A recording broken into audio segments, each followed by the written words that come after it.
Bem-vindos ao episódio 2 da série A Igreja Primitiva. Hoje vamos falar do nascimento oficial, o dia de Pentecostes. Bom, a nossa jornada hoje vai seguir essa trilha aqui. A gente começa com a promessa, passa pelo derramar do Espírito, chega no clímax, que foi a pregação, vê a resposta que gerou o nascimento e termina com o padrão divino.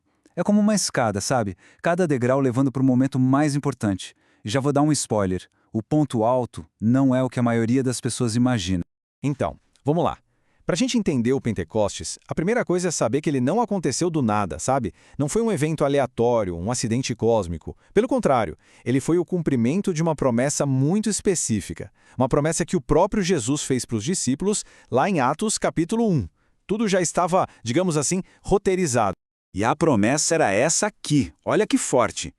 Recebereis poder e sereis minhas testemunhas. Percebe a conexão? O poder não era um fim em si mesmo, não era para uma experiência pessoal e fechada, não.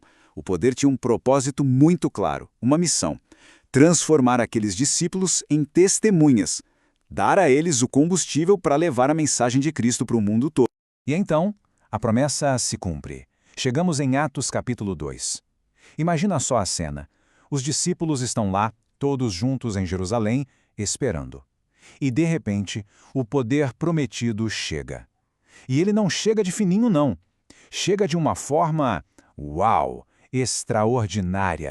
A coisa toda acontece com sinais que ninguém podia ignorar. Primeiro, um barulho, um som como de um vento muito, mas muito forte que toma conta do lugar todo.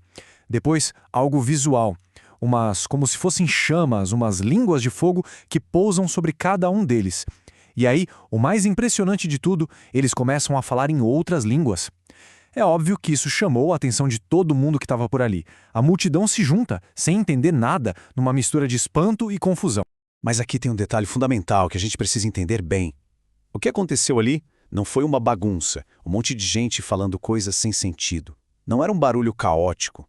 Pelo contrário, o milagre foi o da comunicação perfeita.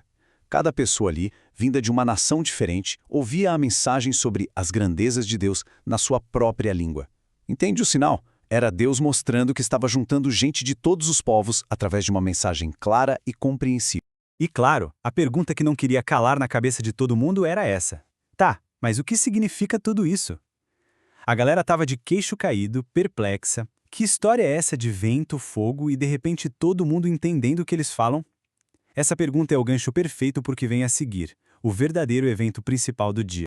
É isso mesmo, porque o clímax, o ponto alto do Pentecostes, não foi o vento, nem o fogo, nem as línguas. Aquilo tudo foi, digamos, o sino da igreja tocando para chamar o povo. O evento principal mesmo foi o sermão. Foi Pedro se levantando, cheio do Espírito, para explicar o que de fato estava acontecendo. E olha que interessante. Pedro não fica falando, nossa, eu senti uma coisa incrível. Não, ele não explica a experiência, ele prega sobre Cristo. O foco do sermão dele é 100% Jesus. Ele diz basicamente, aquele Jesus que as Escrituras prometiam é o Messias. Vocês o rejeitaram, mas Deus o ressuscitou. Agora ele é o Rei e o Senhor de tudo. E sabe qual é a prova disso? É isso que vocês estão vendo e ouvindo agora. O Espírito Santo que ele derramou. E o método que Pedro usa é genial. Ele não tira nada da cartola. Ele pega as escrituras que todo mundo ali conhecia, o Antigo Testamento, e usa para explicar aquele evento novo. Ele fala, lembra do que o profeta Joel disse sobre o Espírito ser derramado? É isso. Lembra do Salmo 16 sobre o Santo de Deus não ver a corrupção? É sobre a ressurreição de Jesus. E o Salmo 110 sobre o Messias reinando? É ele. Pedro conecta todos os pontos. O novo é a resposta para o que o antigo já prometia.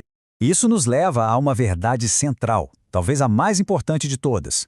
O Espírito Santo não vem para ser o centro das atenções. Ele não rouba a cena. O trabalho dele é como um holofote. Ele ilumina, ele exalta, ele aponta para Jesus Cristo. O Pentecostes é a prova viva disso. Ok, então a gente teve os sinais, a pregação, e agora? Qual foi o resultado disso tudo? Porque uma mensagem assim, tão poderosa, não pode deixar ninguém indiferente, né?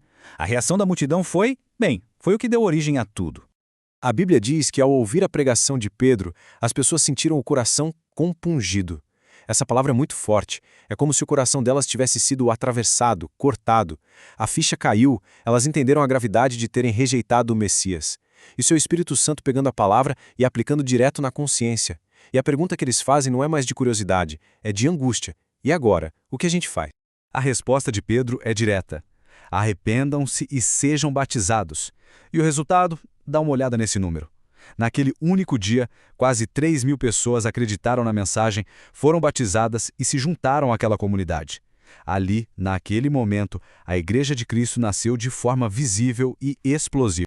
O que a gente vê aqui é quase uma receita, um padrão de como a igreja nasce. E é um padrão que se repete. Olha só. Primeiro, a palavra é pregada. Segundo, o Espírito Santo usa essa palavra para convencer as pessoas. Terceiro, vem a resposta humana, arrependimento e fé. E por último, o passo público, o batismo e a entrada na comunidade. É um processo claro e poderoso.